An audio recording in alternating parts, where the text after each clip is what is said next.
Hello everyone, I am Chirag Thakkar, commissioning editor at Roli Books, and you're watching Roli Pulse, a new digital initiative.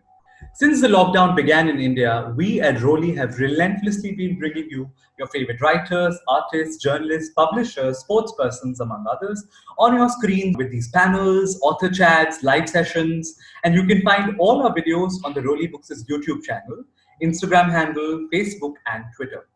If you would like us to put out more such content, then show us your love. Put down your comments in the comment section below and share this with your friends and anyone you wish to. Today's conversation is on the business of sport and the pandemic. As the coronavirus continues to take lives and infect significant sections of the population, the business, experience, and fandom of sport has perhaps forever changed. Thrice in history, I am told, the Olympics have been called off due to wars, and correct me if I'm wrong here. And this time with the pandemic, it's been postponed by a year to July 2021 with Japan's latest announcement. Nearly every and any cultural event, as well as sporting spectacles across the world, have been cancelled or pushed for later, with the absolute uncertainty and precarity around life itself in the pandemic. Cricket, football, rugby, Formula One racing, basketball, boxing, kabaddi, tennis, marathons, winter sports, athletics, everything in the universe of sport has come to a halt. How differently and quickly will the business, economy, and the world of sport adapt to these difficult and trying times is the question everyone is asking. Attempting to answer this question are an excellent set of speakers such as Sharda Ugra, Alan Wilkins, Paul King, Hemant Buch, and Jamie Alter. Sharda Ugra is senior editor at ESPN Crick Info and ESPN India and has been a sports journalist with more than 3 decades of experience. Alan Wilkins is a former English country cricketer who turned to broadcasting when a shoulder injury unfortunately ended his professional cricket days at the age of 29. Alan has covered virtually every sport in the world, but mainly known for his involvement with cricket, tennis, golf, and rugby. He now covers the IPL, the PSL, the Zanzi Super League in South Africa, the Caribbean Premier League, and various tours in Pakistan and India. Paul King is Senior Vice President of Star Sports. He spent 19 years at Sky Sports in the UK in a variety of roles, including head of cricket between 2007 and 2013. He left Sky in 2016 to set up a production and consultancy business before deciding to relocate to India last year. Hemant Buch is with us. He quit 10 Sports as its Senior Vice President of Production after having been part of the team that set it up first in Dubai and then in India. He decided to travel the world as a sports broadcasting consultant, working previously as producer, director, and executive producer across sports and continents. He has worked on the Olympics, the Asian Games, Commonwealth Games, ICC Cricket World Cups, NBA Finals, World Badminton Championships, Hockey World Cups, among others. Paul, Hemant, Alan, and Sharda are going to be in conversation with Jamie Alter. Alter is today's moderator. He's a sports writer, journalist, author, and actor who's covered multiple cricket World Cups while working with ESPN Crick Info, Crick Bus, and Z Group as a sports editor. Also at the Times of India, he's written 2 books on cricket, A History of the World Cup published by Roli Books, and Field of Dreams, the story of D.Y. Patil Sports Stadium. In the digital space, Jamie is the face of the popular YouTube channel Fake It India, a satirical take on the Indian television setup and current affairs, and can be seen as a lead antagonist in the Amazon Prime web series called Afsos. So welcome all of you to this very exciting and grim also a conversation. I'll just have Jamie take over from here and get us started with the chat.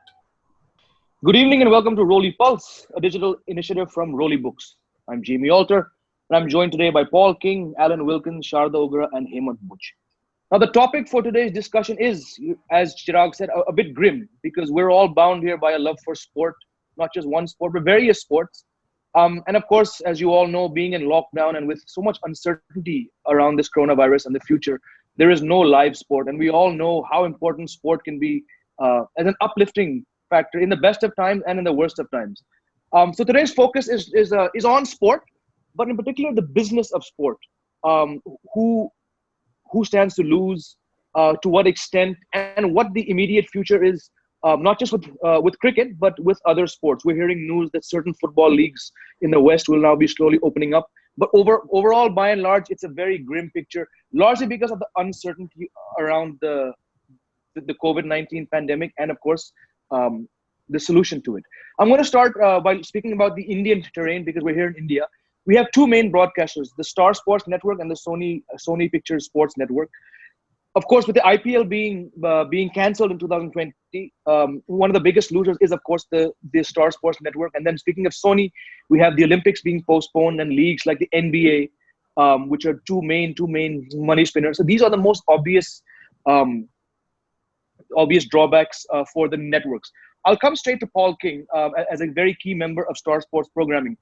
Paul, Star is, of course, expected to be the worst hit from the IPL being cancelled. We've seen numbers being bandied about, like 2,000 crore rupees and stuff like that. But also now, in such times, you and your team have had to change the way you do sporting programming. Of course, there's a lot of archival. I know the ICC has opened up 45 years of its archiving. You have a lot of archive material within the Star Sports Network. What have the immediate challenges been for you and your team during this pandemic? Well, actually, I mean, I try and remain optimistic. Obviously, difficult times, but actually, the experience so far from a production point of view has actually been very positive. We had lots of things that we've had to do that we didn't think that we would be able to do, but circumstances has forced us into. It's remarkable how much can be achieved with people working from home. You know, we run a weekly cricket show called Cricket Connected, which in the last couple of weeks we've had Virat Kohli, we've had Sachin Tendulkar, we've had Rohit Sharma on the show, and all of that is produced from home. We've had to interact more with the audience. We've had to interact more with each other as production people. There's actually more conversations go on now. So, of course, there are downsides to this, but there are also positives as well. And I think actually the future of broadcasting will change because of this. I think that all broadcasters will realise that they can actually do a lot more from home, working remotely. And whereas the old model has been just to drag everyone to an office or drag everyone to an outside broadcast, I think actually that mindset will change now, and we'll think, actually, why do we have to clog up all the already crowded roads in Mumbai even more by dragging people to the office? Maybe much more can be done from home. Do you find, Paul, that in such times, the nostalgia factor, of course, being a broadcaster like Star Sports, it allows a lot of people, yourself and your team, to sort of go back and dig up things which perhaps you've forgotten about, and then have the same faith that this is what our audience would like to watch? Yeah, sure. I think an opportunity all around the world has been given for people to watch old games, whether it's football, whether it's boxing, whether it's golf, or even cricket. I think, you have to always be careful with nostalgia, because, when you get to my age, you kind of think, well, of course, everyone wants to see the 70s or the 80s or, whatever era. And I think it's very tempting to kind of see nostalgia as your own kind of age.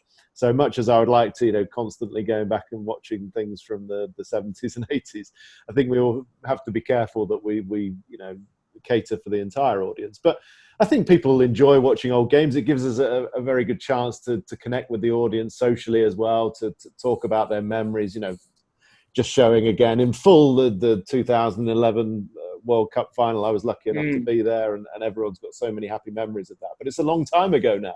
And actually, you very rarely get the chance to watch these matches in full again. You might see half an hour highlights or an hour highlights. But actually, to relive the entire drama in full, I was watching it, and certain things that I didn't remember from the time. So we've got to keep everyone entertained. And obviously, in the absence of live sport, there are many different ways we can do it, whether that's with nostalgia, whether it's with making current shows. It'll be a mixture of both. Interesting. I'll come to Alan. Alan, Paul has mentioned how this whole situation might indeed change the way that sports is produced. As someone who's been a part of that process for a long time, how do you see this playing out? Well, I agree with Paul in that if you've been positive throughout this whole coronavirus period of ours, so much has been achieved, and what I have enjoyed is globally, from Mumbai to to Middlesbrough in the north of England, is that we've been able to hear from players very intricate parts of their lives about how they have been playing sport. So, you know, which we don't always get because there's always so much live action. So that has been a huge plus. What Paul has said about what has been achieved from a production point of view is that you don't all have to be on site. Well, I think sport was tending to move that way anyway because of the enormous costs involved. It's not just Star Sports or Sony, but sports globally have had commentators and presenters in studios, not on the ground. They might have been in some studio, say in London, to do a tournament or wherever it is in Australia. So I think what this emergency setup has shown us is that remote can work, and remote is cheaper than actually putting legs and people in hotels on site. So I think the bean counters, the economists, the chief financial controllers will be looking at what has been achieved, and they might well ask the question in the immediate future, well, if we can do that with the coronavirus pandemic, what can we do when there isn't one? And they'll be saying, okay, we've done this, we can do this, and it's going to cost 1/10 of the price. But the big question there is, do you jeopardize integrity? Should you be on site? Should you be there to interview Virat Kohli or whoever it is? There's always that question. But it's costs against reality. So I think some real questions have been asked because of this scenario. Right. I'll bring in Sharda. Sharda, if you can sort of speak as a viewer and someone who's obviously had a very, very close pulse of the game for a long time, it is foreseeable that we see various sports played out, you know, as they're saying, behind closed doors, which means there's no spectators. How do you think the viewing audience will warm up to this? Initially, you may find it a little awkward, but do you think this will become sort of the new normal? It will have to become the new normal. Let me just say that today, me and my colleagues at ESPN India, we were so happy that there was going to be a live football match of the Korean League in its first season. And we all tuned in. We put on our YouTube and we watched Suwon versus, what's the name of the other team, the champions. Exactly. And we watched the whole game because we had missed live sports so much that, I was getting ready to learn about baseball and the rest of it. So I think sports fans, because we like live action, we just want to see anything. It doesn't matter if it doesn't have the noise. For example, in that match today, when a goal was scored, you suddenly heard at the background sound of some chanting. And you were just wondering, where's the chanting coming from? Obviously, it was recorded and they were just playing it again and the players felt good and their fans must have heard it. It is something you'll have to get used to because the option, on the other side, it is you're not going to get to see anything. If you're not going to have any sport, what are you going to watch? I mean, just being deprived of live sport just reminded us how precious it was. And we did go through all the nostalgia and we did watch a lot of the footage that is there. We keep dipping into it. And really, like Paul was saying, that people of my age and my generation, we get even more nostalgic and we want to hear the same bedtime stories told again and again, as Mike Braley described it. But you really realize how central live sport is to your life. You work around it, you build around it, your social life is arranged around it, your personal life is arranged around it. And if there's nothing, what do you do? So I wrote a piece once about a week or maybe 10 days ago for the website, in which I tried to find all the live sport that was going to happen and tell people that, look, this is there. I'd reached finding out about the professional bull riders tour in America. That's how far it had gone. So for us hardcore sort of sports nuts, you don't realize how much you miss until it's not there, until it's gone. So I think we'll get used to all new normal. I'll have to ask Alan, commentary might change, I think, because, you need a crowd gets a commentator going, I believe, and there's no crowd. So what do you do? So commentary might change, but it's fine. We just want some live action. We'll be happy to see it. We have the coaches wearing masks and standing quietly. Maybe that's the way it's going to go. That's fine. That's all right. Just give us some live sport. I will. Yes, Alan, please. I'll just Very good just question. add briefly to that, Sharda. Yeah, I mean it's tough to commentate to an empty stadium. We had a couple of matches which we had to do at the PSL towards the end before the tournament was truncated, and it's very, very different. It just shows you how important crowds, people are. And we've got all these massive stadia. I mean, look, there's 110,000 stadium just been built in Ahmedabad. So it's going to be a heck of a new challenge. And I'm at this stage, I'm not sure.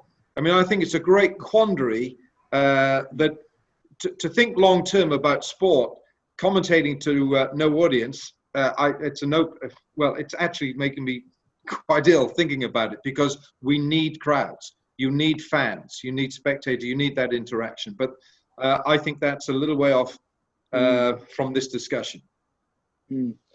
I'll come to Hemant. All valid points here raised about the audience factor and the need to commentate on live sports.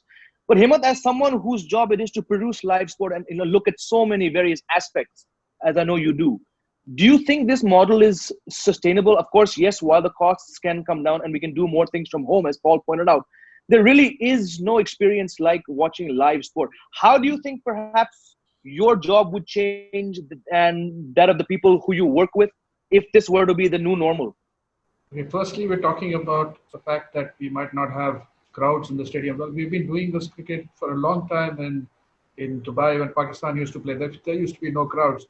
So I was talking to Azhar Ali the other day, the Pakistan captain, and he said, I mean, it's going to make no difference to us because we're used to it. So that is one thing. We're used to it. The question will be about social distancing and how that will work, because a control room might have to be reconfigured if you're going to do this. Cricket is one sport which is not that easy to do remotely. I mean, it can be done. You can do add-on coverage, and Star has done it, Sony has done it, other people have done it. But to do an entire remote coverage of cricket might be slightly difficult. I'm sure Paul has some ideas about that. Our job will change. Yes, as Alan said, the bean counters will be out. They'll be looking at ways to cut down. But I feel eventually the integrity of sport means that you would like to do as much sport as possible from a stadium. You talked about the fact that commentators, get up when there is a crowd. If they're commentating from empty booths, it is not the same. They do it in England. You've got voiceover booths in various languages. Eurosport does it. Others do it. So it is all there. It has all been done before. So it's not going to be a big change in that sense. But the host broadcaster role might change eventually. Which brings me back to Paul. Paul, we've seen, BCCI, IPL, NFL. Just a lot of huge numbers and sums are being bandied about the losses which are being incurred and will be incurred by leagues. How do you see broadcasters recovering those costs? It's not a very straightforward answer, I'm sure. But if you could perhaps shed some light as much as you can. The first thing to say is, how great it is to hear everyone saying how much they miss live sport so much. And I don't think anyone really, realize how much they enjoy something until it's not available.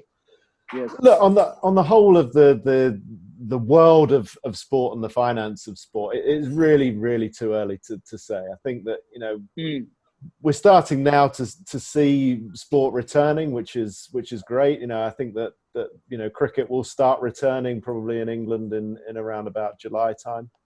But things will happen, I'm sure. And I think earlier, Jamie, you said that the IPL has been cancelled. It's not been cancelled; it's been postponed.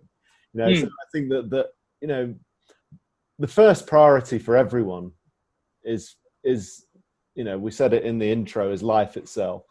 Sport is not as important as life itself. I think it's far too early at the moment to say, until we've got this pandemic under control, how things are going to shake down. But I'm optimistic about the future. Everyone loves having sport, right? Yep. People said it on the panel, the amount of time my friends say it to me, when's live sport coming back? We really miss it. I'd do anything to watch a game of football. And I think that augurs well for the future, actually. I said right at the start of this, I remain optimistic, and I am. I think that sport will bounce back. I think it's always had a history of bouncing back. And I think that a lot of what has happened over the last 6 weeks, 2 months, will actually help us moving forward. And that's in all areas, in terms of, you know, the way we produce things, the relationships we build, the contact we have between each other. And I think that will actually make us all stronger in the future. So I'm not pessimistic about it. Far from it. I'm very optimistic about the future. Great. There is some talk. In fact, if you look at cricket, perhaps the most likely scenario would be that 2 test series between England and the West Indies happening in England, if at all it happens. From a broadcaster's point of view, do you think the fact that if that is the breakout series, people are going to really flock in to see how it goes? Could that sort of make up for the absence of it being played out in front of a live audience?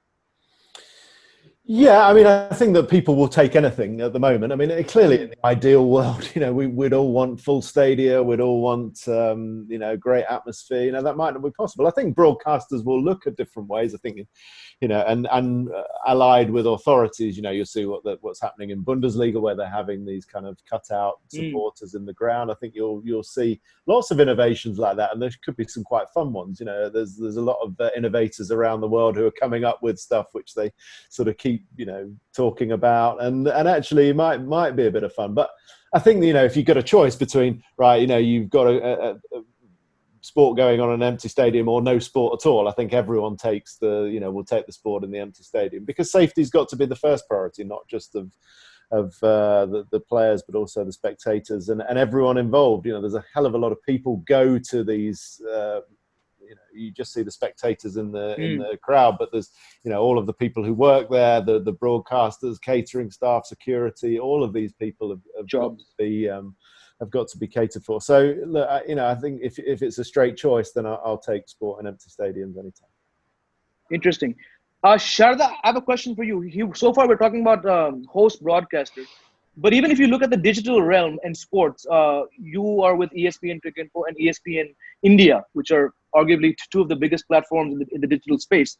I know you and your team have also have to keep in mind audiences and targets and all these lovely fun things that often weigh us down in the normal world. And I know you also come up with some very unique ways.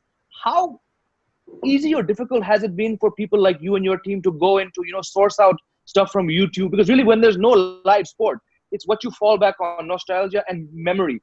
Can you talk a bit through that process a bit? The last sort of couple of months, it's literally like the ESPN team sort of tried to work out what's a good balance between nostalgia for my generation, that's me and a couple of other guys on the team, and all the younger people and what they would want to watch. And you try and work out, you know, you need news stories, so you need feature stories, and you keep taking steps, you know, how it started, how are athletes coping. So you have to sort of treat it as it is an event that has happened, and all the normal consequences that journalists would follow at that event, relating to your field, which is sport, which is what we did. One of the most popular things we find in the work that we do at ESPN India, particularly, Cricket Info has done the retro live commentary, yes, which has worked to some extent. You know, people love it. At ESPN India, what is very popular are photo galleries. People just sort of flock to it. There's a list of your watch list. What is there to watch on YouTube? And not necessarily about contemporary sport, but could be anything from an olden time.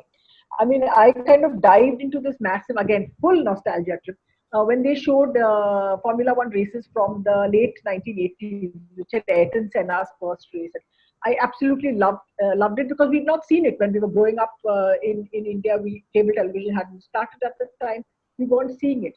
So you have to keep sort of switching between the old and the new, the younger and the older almost, and find things. I mean, I know our social media team is just working its socks off to try and find things on social media that are we have really a lot of creative people who are able to come up with ideas and things, but largely at the central point, it is an event that has to be covered like any other event, but with reference to sport. And with Cricket Info, it becomes with reference to global cricket.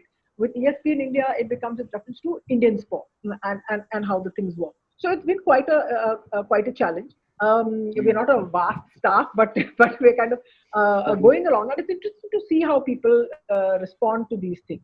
We had people, but the good part about it, in a sense, it is what Paul was also saying, that there is a lot of human connection that is there. We are one of my colleagues, Manoj, wrote a story about what it's like to train as a runner, and running in his flat, in his little flat in Bombay. He just runs about 5 kilometers, and he can check it. And how do you do it in Bombay? How do you manage to do it? But he did tell us that story, for example. So we're doing a lot of things like that, both the personal, the national, the international.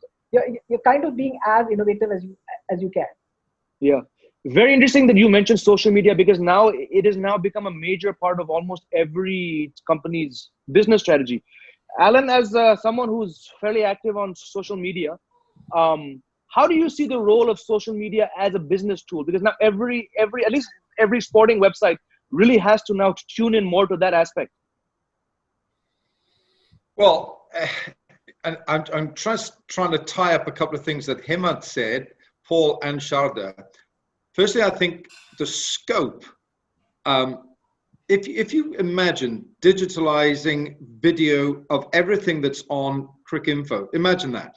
Imagine the library if it was, if you had all that to choose from. So you can actually, it's almost like a stack of cards, like a pack of cards.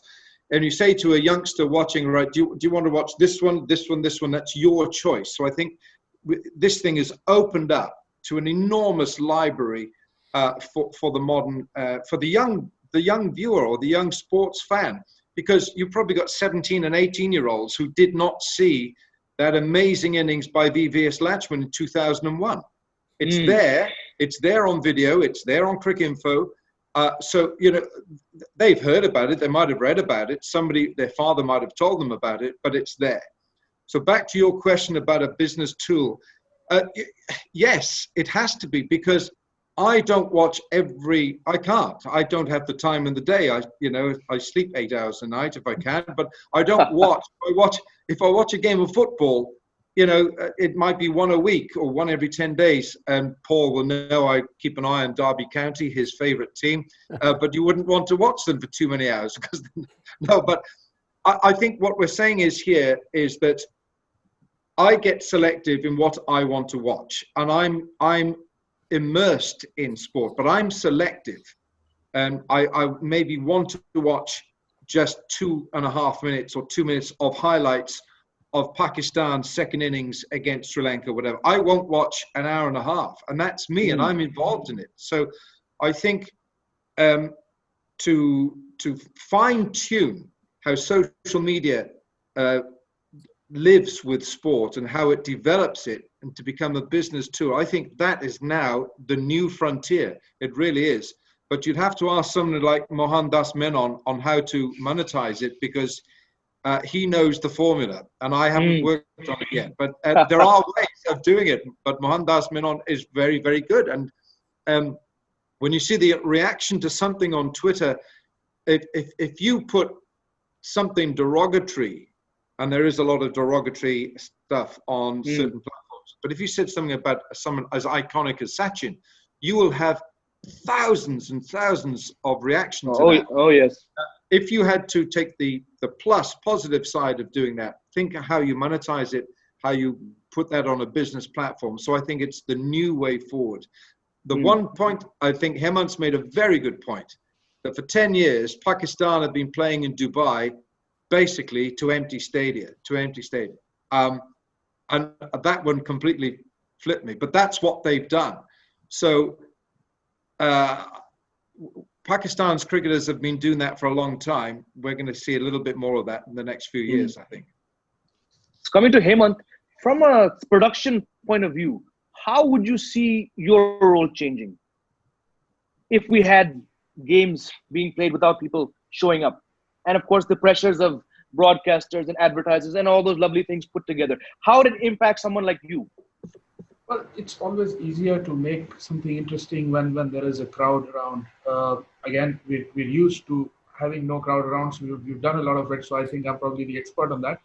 But again, stuff like what Australia did recently, where you have the players chatting and you get this might open up for players being mic'd up all the time. Maybe more players, wearing cameras, or umpires wearing more cameras. I think because everybody now wants to make sure that their sport is visible. Everybody knows how they can hurt from having no sport, and everybody will now be competing, in that small space. Everybody will be now jumping in together. So everybody wants to get, the first mover advantage to make it look more exciting. Nobody, enjoys watching cricket in a dead stadium. To make it more exciting, to make it more appealing to the viewer, that will be the challenge. And I think that'll lead us to innovation. And there are lots of very intelligent, very innovative people around. So it'll fall to the people behind the scenes to come up with something very innovative, and it'll fall to people like Wilco and others in front, who front these broadcasts to make sure that it is implemented well and they tell the story well. And I personally think that we might see new things emerge which we can add on when the crowds return as well. So I think we'll probably end up having a better broadcast when we start having this cricket. And Yeah. and I think we're all worried, and as Paul said, it's very important to first worry about human life and then about sport. But right now, as we're talking about sport returning, I'd like to say that I'm very happy with the Korean League match happening, and then the Bundesliga starting on the 15th of May. I think those are very positive signs that we as freelancers would like to hold on to, because we for all of us, it's very important that work returns. Paul mentioned people around stadia who are out of a job, who are being furloughed in the UK or in Australia and other places. And for us as well as freelance cameramen, freelance broadcasters of all kind, EBS operators, everybody is in this boat. They don't earn if there is no sport. So it is a bit of a tragedy at this point in time for them. There are a lot of people who are not as well off as others, and maybe for them it is difficult to tide over this time sitting at home, because they are just sitting at home. There is nothing else to do right now. Yes. Just coming back to Paul. Paul, from a broadcaster's perspective, while we hope that this whole mess ends sooner than later, and we hope that something of this magnitude never comes back, do you think there are opportunities in this for broadcasters to understand where perhaps they can pull up their socks a bit here and there? We've spoken about innovative ideas, Hemant mentioned, but also deals which perhaps could end up impacting the broadcasters more than say other parties involved. I think it's given everyone a lot of thinking time, which is always a good thing. And something you don't get actually too much of, particularly in a sport like cricket, where the constant kind of day-to-day aspect of it means that actually forward thinking isn't the easiest thing to find time to do. And I think there's been a lot of that. We've certainly had a lot of discussions at Star among the production team, not just in cricket, but of all of the sports that we cover, kabaddi, soccer, etc. To actually think, let's use this time positively, and let's think about some of those innovations that we've always, had half an idea on, but never had time to fully develop. So I think we will see, as Hemant said, I think we'll see a lot of innovation in broadcasting coming up, because people have actually had time to think about it. And I think that what we've realized in this lockdown is that nothing is impossible. There's always reasons in a very highly complex business like broadcasting, where everything takes time and a lot of thought. Actually, sometimes you just basically say, oh, that will actually be too difficult to do, so let's not do it. But actually what the lockdown has showed us is that if you have to do something, then it is possible. It is possible for me to sit here in my son's bedroom and create a program using the connectivity we've got. We can control a studio with the sound guy in one part of Mumbai, the director in another part. We can do these sort of things because, we have to do them, because we've got to keep making programming. So a lot of that learning will be really taken forward, I think. And I think the next sort of 5-10 years, certainly in terms of broadcast production, will be a place where you'll see a huge amount of ideas coming through, because actually people have had time to sit and think about it. Interesting. I'll come back to you, Paul. I think Sharda has a question for Hemant. Yeah, Hemant, this is just about the doing the cricket in Dubai. How did sort of Was it difficult to do it as a production person with the commentators involved? Because this is obviously going to be the new normal. We are watching how the Football League went about it. We've seen all the rules that the match took place today, how all the 125 conditions that they had. So this is obviously going to be the new normal. What's the secret to doing it? What keeps it going? Oh, that you can reveal at this point. What keeps the production team going? How do commentators and even production guys, you're looking for a reaction in the crowd. There's no crowd. What do you do? So it's like nature, right? They say nature is healing, and you've got animals coming through, and everything is green now. All of a sudden, it's the same. I mean, you adapt. You adapt, and instead of cutting to crowd shots, you cut to more player shots. You cut to coach shots. You cut to what is available. It's not ideal for building up tempo. It's not ideal for building up excitement. But if the match does get exciting, you still manage to feel it, because the coverage changes. I mean, you get to hear the players a lot more. You get to hear the stump mics a lot more, which the players don't like, obviously. But you do get to hear them a lot more. So there is a challenge, and but you really have no option. And once you do 2 days, 3 days of a test, you sort of get used to it. Then when you go back, and actually for us, because we were at 10 Sports and we were doing all these places where test matches did not bring crowds, places like the West Indies, places like Sri Lanka. So whenever there used to be a crowd, I used to get really excited, and I used to get a lot of crowd shots, because hey, I mean, I hadn't seen crowds in a while. So that's there. So for me, it was the normal, and having crowds was a bit of a strange feeling. So now that I do a lot of T20 leagues, that has changed. I get a lot of crowd everywhere, and there's no crowd. I sort of look around and see where the people are. But yeah, I mean, you just adapt. If I can get in, Alan, perhaps with the players' point of view, being a high-level cricketer yourself, and I'm sure you're in touch with many players across sports. Can you give us a sense, Alan, of what the athletes, the players, are feeling about this whole situation? Well, anyone who plays professional sport, that's their livelihood. So they're itching to get out. I would wonder how difficult it might be to live in a household or an apartment with 2 or 3 strapping rugby players who are itching to get out and play. I mean, it must be very difficult. Look, I think this has been sensible. I think I've been talking to various people in various sports, cricket mainly, cricket and rugby. They're my interests. Golf. Golf is a different scenario. I think you can play golf without a crowd, because often there isn't a crowd. But, if you're talking some of the big PGA tournaments or the Masters, you need a crowd for that. But that's a different thing. But I do believe that the participants, they want to get out there.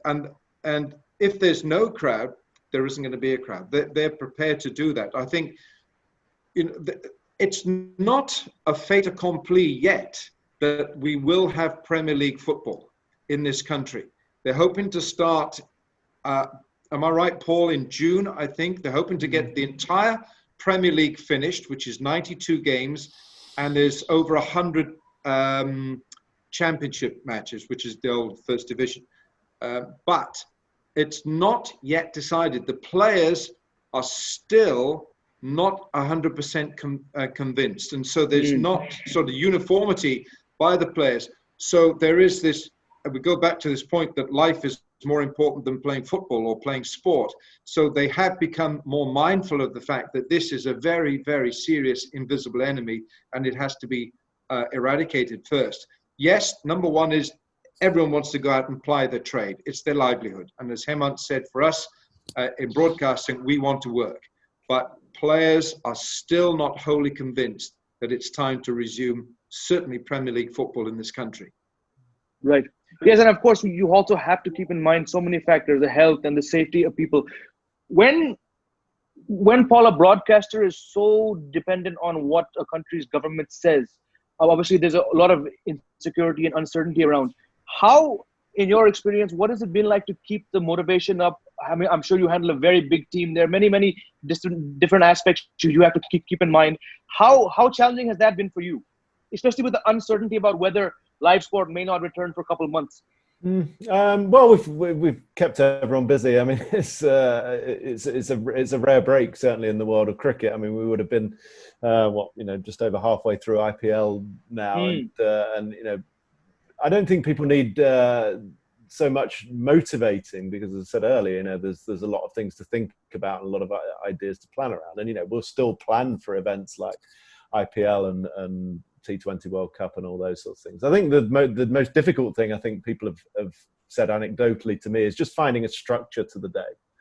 And if you generally go to an office or a workplace during the day, then it gives you kind of that structure that you have to travel and you have to plan this and you have to plan that. And when you don't have that, that's where people struggle. But I think people have been certainly the guys who work on our team remain focused. We've kept them busy with lots of shows that we're still making remotely. So I think everyone's optimistic, but they just want to kind of get back to it, really. Alan was speaking from a player's point of view, but from a broadcaster's point of view, and I'm sure from a written point of view as well, it's just frustrating. And everyone wants to, leaving aside all of the other things around, finances and everything else. The most frustrating thing is none of us are doing what we want to do. And I would, I'd look wistfully at the fixtures of, what would have been the IPL game today, or things like that. And we just all love what we do, because that's why we work in sport. And I think the frustration is just not being able to do it. But it'll come back, and we'll come back stronger. Are there any questions you all may have for each other while we have a few minutes left? I just wanted to actually just ask Wilco something, just from a sort of player's point of view. There's been a lot of talk in cricket about saliva and these kinds of things. Is it going to be possible to change the nature of the game of cricket? For example, you can't social distance from a guy you're standing next to in the slip. So how will players sort of feel about trying to kind of adapt to the game rather than change the game? Very, very good question. Very good question, Paul, because, since I can remember, players have taken the sweat off here, or they've used a bit of sweat or saliva on the ball. That is going to have to change. And I read that some ball manufacturing company are developing a wax to put on the ball to keep it shiny, what have you. So, I'm hearing of that the authorities will ban spitting in football. They should have done that 50 years ago, 100 years ago. It's foul anyway. So I think there's going to have to be a whole new mindset for the players, Paul. I think they're going to have to take certain new rules, the new landscape on board. But I think that's a plus. I think whatever negative aspects of this, and the worst is the vast number of fatalities globally.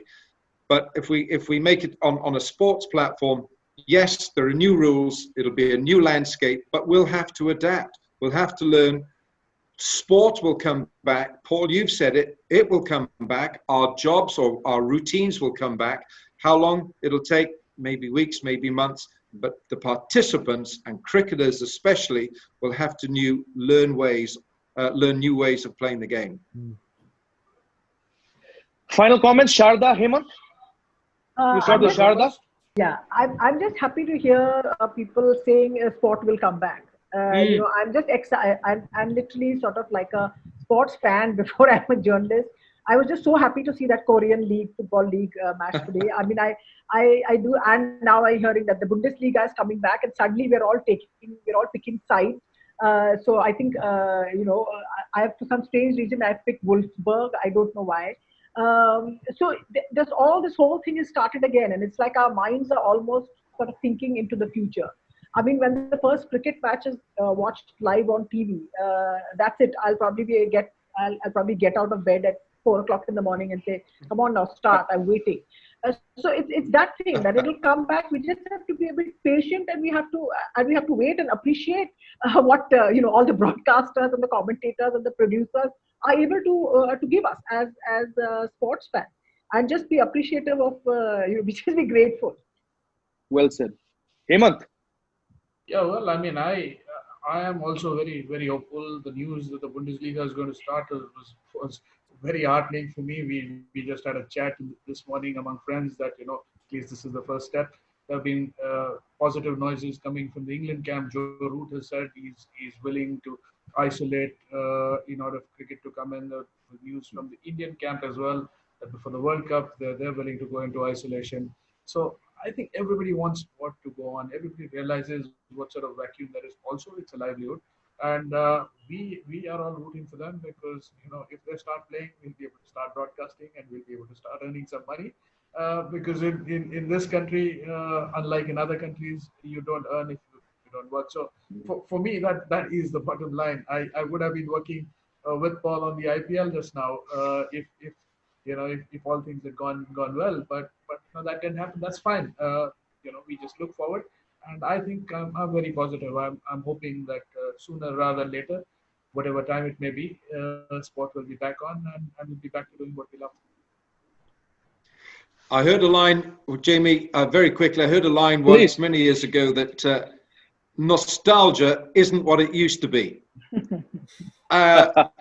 And we've enjoyed this looking back, but now I think all of us, we're all professionals in our field. It's time to look forward. New landscape, new challenges, new environment, new rules maybe, but I think the positive underbelly of this entire discussion, and for people out there, the man in the street, is to look forward and see how best we can put sport on. Mm-hmm. Absolutely. That's a very good note to wrap it up. It's been fun, and like I agree with all four of you, we have to stay positive, and we hope sport comes out, whatever sport it is, we will take it happily. 4 a.m., 2 a.m., 3 a.m., whatever it is. And thank you, Paul King, Pleasure. Alan Wilkins, Sharda Ugra, Hemant Buch for your time and lovely insights. I'm Jamie Alter. Thank you for joining this discussion. Follow Roli Books on Facebook, Twitter, Instagram, on YouTube for more exciting activities from Roli Pulse. And always believe in books. Thank you, everyone.